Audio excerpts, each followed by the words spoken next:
और बड़ी खबर की शुरुआत हिमाचल प्रदेश से, क्योंकि पहाड़ों में राजनीति में सियासी भूचाल आ गया है। इस वक्त की खबर हिमाचल प्रदेश से, जहां पर कांग्रेस सरकार अल्पमत में आ गई है। चुनाव में बहुमत से कम वोट पाने पर बीजेपी ने कांग्रेस सरकार के अल्पमत में आने का दावा कर दिया। राज्यसभा का चुनाव जिसमें बहुत हैरानी वाले नतीजे सामने आए कांग्रेस के लिए। कांग्रेस के उम्मीदवार अभिषेक मनु सिंघवी हार जाते हैं, जबकि कांग्रेस की बहुमत की सरकार थी हिमाचल प्रदेश में, क्योंकि क्रॉस वोटिंग होती है। और इसी सिलसिले में आज हिमाचल प्रदेश के नेता प्रतिपक्ष जयराम ठाकुर बीजेपी विधायक दल के साथ राजभवन जाकर राज्यपाल से मुलाकात करेंगे। राज्यपाल ने उन्हें सुबह 7:30 बजे तक का मिलने का वक्त दिया है। माना यह जा रहा है कि बीजेपी राज्यपाल से कांग्रेस सरकार के अल्पमत होने का दावा करती है और फ्लोर टेस्ट करने की भी मांग करेगी। बिल्कुल वैसा ही जैसा महाराष्ट्र में हुआ था। महाराष्ट्र में राज्यसभा के चुनाव होते हैं, वहां पर भी ऐसा ही होता है। महाविकास आघाड़ी अल्पमत में आने की बात कही जाती है बीजेपी की ओर से, क्योंकि क्रॉस वोटिंग हो जाती है। कल बहुत हैरान कर देने वाले, चौंका देने वाले नतीजे आए, जहां पर बहुमत में कांग्रेस की सरकार बावजूद इसके राज्यसभा का उम्मीदवार नहीं जीत पाया।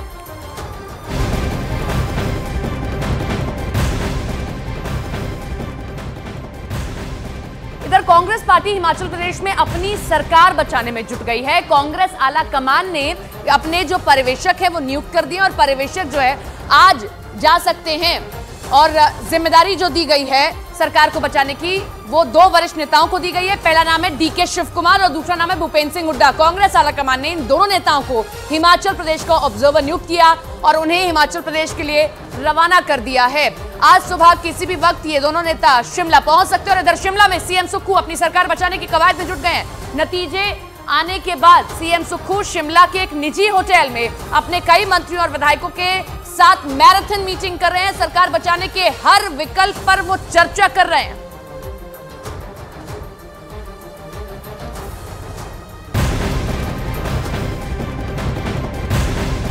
हिमाचल प्रदेश में सुक्खू सरकार पर मंडरा रहे खतरे के बीच अब बात कर लेते हैं राज्यसभा चुनाव के नतीजों की।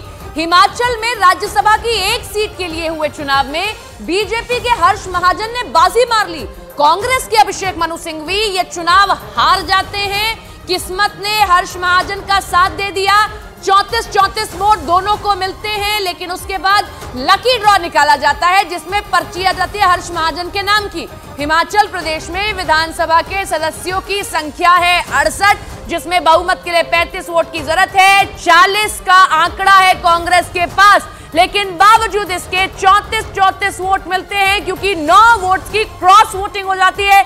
6 कांग्रेस के और 3 निर्दलीय जो हैं वो बीजेपी के फेवर में कर देते हैं वोट, और यहीं से कांग्रेस का खेल हो जाता है खराब और बीजेपी के उम्मीदवार सरकार ना होने के बावजूद हिमाचल प्रदेश में राज्यसभा के उम्मीदवार के तौर पर जीत हासिल कर लेते हैं।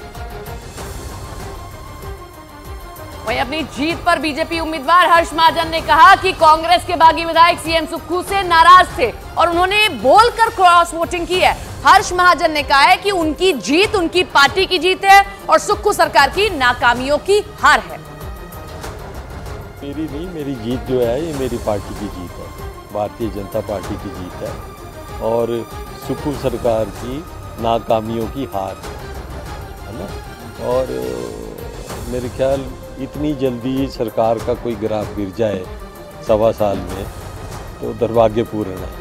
और ये जो वोट क्रॉस वोटिंग हुई है इसीलिए मेरे को हुई है कि वो विधायकों ने बोल के की है, उनको भी बता के की है कि हम आपकी सरकार से नाराज़ हैं।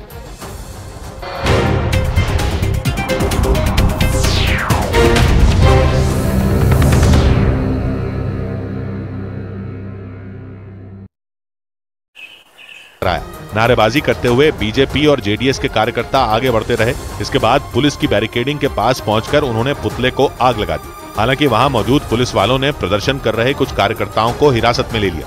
हालांकि थोड़ी देर बाद उन प्रदर्शनकारी कार्यकर्ताओं को पुलिस ने छोड़ दिया, लेकिन अपने विधायक के क्रॉस वोटिंग पर बुरी तरह भड़क गई और बीजेपी भड़क गई और एसटी सोमशेखर पर धोखा देने का आरोप लगाया, क्योंकि उनकी क्रॉस वोटिंग ने जेडीएस और बीजेपी का नंबर गेम बिगाड़ दिया। और इसी से भड़के बीजेपी कार्यकर्ताओं ने बेंगलुरु में कई जगह उनका पुतला जलाकर नाराजगी जाहिर की। एक चौराहे पर इकट्ठा हुए कार्यकर्ताओं ने ट्रैफिक जाम कर दिया। हाथों में एसटी सोमशेखर के खिलाफ लिखे पोस्टर लेकर प्रदर्शन कर रहे कार्यकर्ताओं ने जमकर नारेबाजी की।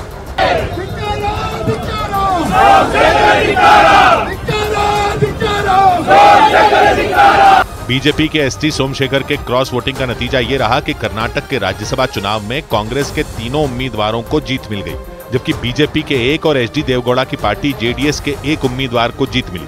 कर्नाटक में राज्यसभा के लिए चुने जाने के लिए एक उम्मीदवार को 45 वोटों की जरूरत थी, लेकिन 4 निर्दलीय विधायकों और बीजेपी का 1 वोट मिलने से कांग्रेस को कुल 139 वोट मिल गए, जबकि बीजेपी के पक्ष में 48 वोट पड़े। छत्तीसगढ़ के दंतेवाड़ा में एक खदान धंसने से कई लोगों की जान चली गई। छत्तीसगढ़ के दंतेवाड़ा में एनएमडीसी की एक खदान में चट्टान धंसने से 3 मजदूरों की मौत हो गई। इस हादसे में एक मजदूर लापता बताया गया, जिसके लिए रेस्क्यू ऑपरेशन शुरू कर दिया गया।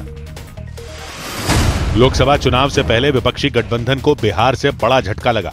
आरजेडी की विधायक संगीता कुमार बीजेपी में शामिल हो गई। उनके साथ कांग्रेस के 2 विधायक मुरारी प्रसाद गौतम और सिद्धार्थ सौरभ ने भी बीजेपी का दामन थाम लिया। देश हित में जो होगा, राज्य के हित में जो होगा, निर्णय लिया जाएगा। उत्तर प्रदेश के मथुरा में मौजूद रंगजी मंदिर के महंत स्वामी अनंताचार्य ने अपनी एक महिला शिष्य पर 88 लाख रुपए लेकर फरार होने का आरोप लगाया। पुलिस के मुताबिक आरोपी महिला गुजरात की रहने वाली है। इस पर FIR हुई है और पुलिस ऑफिसर्स ने सहयोग किया है। इधर लखनऊ में अभिनेता अक्षय कुमार की फिल्म के प्रमोशन के दौरान हंगामा हो गया। अक्षय कुमार और टाइगर श्रॉफ की फिल्म बड़े मियां छोटे मियां 10 अप्रैल को रिलीज होने वाली है और इसी के प्रमोशन के लिए दोनों अभिनेता लखनऊ पहुंचे, लेकिन उनकी फिल्म के प्रमोशन के दौरान ही हंगामा हो गया। नौबत यह आ गई कि पुलिस को लाठीचार्ज करना पड़ गया, क्योंकि अक्षय कुमार और टाइगर श्रॉफ को देखने पहुंचे लोगों ने भगदड़ जैसे हालात बना दिए। इसके बाद पुलिस ने बेकाबू भीड़ को काबू करने के लिए लाठियां तक चला दी। हंगामा बढ़ता देखकर अक्षय कुमार ने लोगों से शांत रहने की अपील की, लेकिन अपने चहेते अभिनेताओं को देखने के लिए लोगों में होड़ सी मच गई। उनके मंच के नजदीक पहुंचने की कोशिश में हालात हाथ से बाहर निकल गए और पुलिस को सख्ती करनी पड़ी। इसके बाद अक्षय कुमार ने भी लोगों से संयम बरतने की गुजारिश की।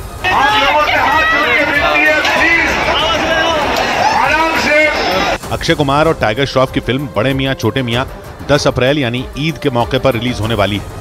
इसी के प्रमोशन के लिए लखनऊ के घंटाघर पर कार्यक्रम आयोजित किया गया, लेकिन अक्षय और टाइगर को पहुंचने में थोड़ी देर हो गई और लोगों की बेसब्री बढ़ गई। यही नहीं, दोनों अभिनेता जैसे ही कार्यक्रम में पहुंचे, लोगों ने मंच के नजदीक जाने की कोशिश शुरू कर दी। इसके बाद पुलिस ने इन लोगों को रोकने के लिए पूरा जोर लगा दिया और इसी वजह से कार्यक्रम में बवाल हो गया। कुछ लोगों ने मंच की ओर चप्पलें भी फेंकी। ये वो लोग थे जो मंच के नजदीक नहीं पहुंच पाए और पीछे खड़े इन लोगों ने मंच की ओर अपनी चप्पलें उछाल दी। दूर से आती कई चप्पलें कैमरे में कैद हो गईं। कुछ तो मंच के बिल्कुल सामने पड़ी नजर आईं, यानी ये चप्पलें मंच पर खड़े अक्षय और टाइगर श्रॉफ को भी लग सकती थी। ऐसे हालात इसलिए बने क्योंकि पुलिस ने कुछ लोगों पर लाठीचार्ज कर दिया। इस वजह से भीड़ भड़क गई। सर, लाठी न चलाइए, नहीं तो पब्लिक मार देगी। सर, लाठी न चलाइए तो पब्लिक चप्पलें मार देगी। चप्पलें फेंकने से पहले इन लोगों की पुलिस से धक्का मुक्की भी हुई, क्योंकि अक्षय और टाइगर के देर से आने पर लोगों के सब्र का बांध टूट गया और वो उनकी एक झलक पाने के लिए हंगामा करने पर उतारू हो गए। इससे पहले लोगों को शांत करने के लिए टाइगर ने मंच से माफी भी मांगी। आप सभी को सॉरी कहना चाहूंगा, आप बहुत देर से रुके हम लोग के लिए। देर से आने की भरपाई के लिए अक्षय और टाइगर ने मंच पर स्टंट भी किया, लेकिन उनकी मौजूदगी में ही हंगामा हो गया और दोनों अभिनेताओं को कार्यक्रम से जल्दी निकलना पड़ा। इधर मुंबई के नजदीक नवी मुंबई की एक फर्नीचर फैक्ट्री में लगी आग ने पूरे इलाके में दहशत मचा दी। मुंबई के नजदीक नवी मुंबई में एक फर्नीचर फैक्ट्री में भीषण आग लगने से अफरा तफरी मच गई। ये आग उस वक्त लगी जब उस फैक्ट्री में कुछ मजदूर मौजूद थे। इसकी जानकारी मिलते ही वहां दमकल की कई गाड़ियां पहुंची और कड़ी मेहनत के बाद आग को बुझाया गया। बिहार के गया में रेप मामले में पिछले 3 साल से फरार चल रहे निलंबित डीएसपी कमलाकांत प्रसाद ने कोर्ट में सरेंडर कर दिया। आरोप है कि 2021 में उन्होंने अपने सरकारी आवास में एक नाबालिग दलित लड़की का रेप किया था। सुप्रीम कोर्ट ने यह आदेश दिया कि आप 2 सप्ताह के अंदर सरेंडर करें। उत्तर प्रदेश के लखीमपुर खीरी में कुछ कारोबारियों ने आरोप लगाया कि कुछ किसान नेता दिल्ली में